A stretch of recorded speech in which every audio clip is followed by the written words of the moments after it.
Mathew chapter 7. Judging others. Stop judging, that you may not be judged. For as you judge, so will you be judged. And the measure with which you measure will be measured out to you. Why do you notice the splinter in your brother's eye, but do not perceive the wooden beam in your own eye? How can you say to your brother, "Let me remove that splinter from your eye," while the wooden beam is in your eye? You hypocrite! Remove the wooden beam from your eye first, then you will see clearly to remove the splinter from your brother's eye. Pearls before swine. Do not give what is holy to dogs, or throw your pearls before swine, lest they trample them underfoot, and turn and tear you to pieces. The answer to prayers. Ask, and it will be given to you. Seek, and you will find. Knock, and the door will be opened to you. For everyone who asks receives, and the one who seeks finds, and to the one who knocks the door will be opened. Which of you would hand his son a stone when he asks for a loaf of bread, or a snake when he asks for a fish? If you then, who are wicked, know how to give good gifts to your children, how much more will your heavenly Father give good things to those who ask him? The golden rule: do to others whatever you would have them do to you. This is the law and the prophets.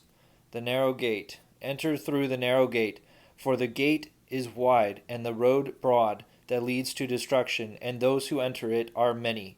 How narrow the gate and constricted the road that leads to life, and those who find it are few.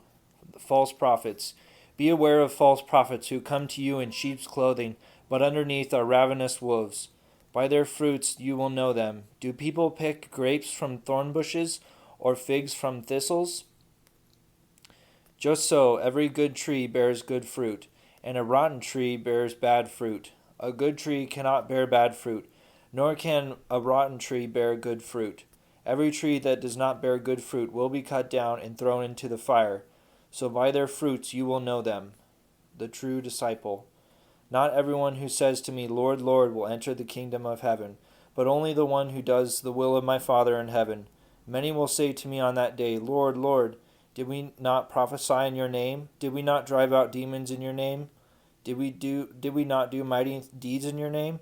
Then I will declare to them solemnly, "I never knew you. Depart from me, you evildoers."